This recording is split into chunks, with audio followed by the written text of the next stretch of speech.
খুব মুশকিল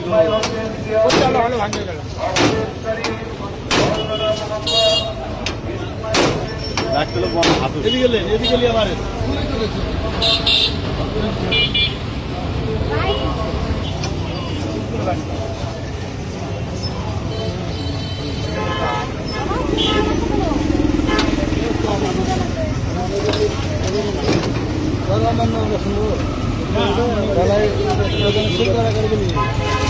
আগের ওই পাশ থেকে একটু বাড়ি দিবেন না হ্যাঁ আসেন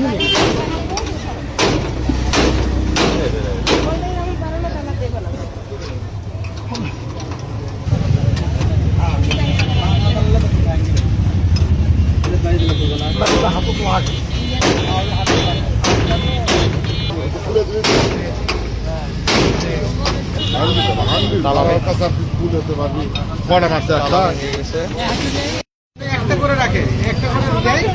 আবার বলে যে গ্যাস নয় একটা আছে আবার এখান থেকে বের করে নিয়ে একটা করে রাখে এইভাবে একটা করে বার করে আর বেছে একটা করে বের করে বেছে চাল গ্যাসের দাম কি এখন সিলিন্ডার 5 থেকে ওনাকে 5 থেকে 10 সর্বোচ্চ 10 মিনিট সময় দিন আমি শুধু রিকশা নিয়ে যাই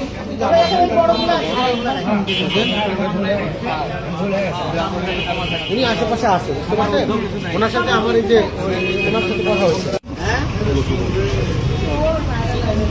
1400 টাকার গ্যাস 1600 টাকা নিচ্ছে ওর কোনো কাম নাই আর মানে মগের মূল্য আপনি না মুরব্বী 1500 টাকা না উনি 2100 টাকায় বিক্রি করছেন হ্যাঁ এখানে এসে আমি তো দিয়ে গেছি এটা তো বলছি স্যার আমরা তো নিচ্ছি 1400 টাকা অন্য জায়গায় 1500 টাকা দিয়ে নিচ্ছি কেন আপনার এলাকার মানুষ তার মনে কম দিচ্ছে আরো একটু আরো কমে দিছে হ্যাঁ ওই হিসাবে কমই নিচ্ছে কমে দিছে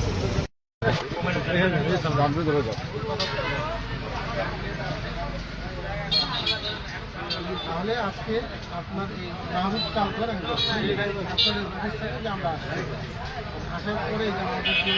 লোক ছিল আমাদের দপ্তরের লোক আপনি জিজ্ঞেস করছেন গ্যাস আছে কিনা আপনি দেখছেন একটা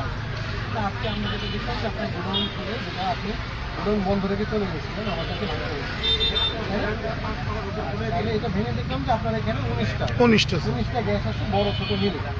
হ্যাঁ বড় ছোট মিলে 19টা গ্যাস আছে এই যে এইটা মানুষকে বোঝাচ্ছেন যে আপনার কাছে একটা আছে সেটা কিন্তু ঠিক না ঠিক আছে মানুষকে আপনার যেটা আছে সেটা বলতে হবে এবং আপনি বাজারের যে অপরাধ আর ভবিষ্যতে এই অপরাধ করা যাবে না হ্যাঁ আর করবেন কখনো এই যে ওনারা এলাকাবাসী দায়িত্ব নিল ওনারাই দেখবে যে আপনি কী দামে বিক্রি করেন বা কতটুকু লাভে বিক্রি করেন কিন্তু এটা যদি আপনারা দেখতে না পারেন আবার যদি আমাদের কাছে অভিযোগ আছে তাহলে আবার আপনাকে আরও সাজা আরও বাড়াইতে হবে পাশাপাশি ব্যবসাটা বন্ধ করে দিতে হবে কথা বুঝতে পারছেন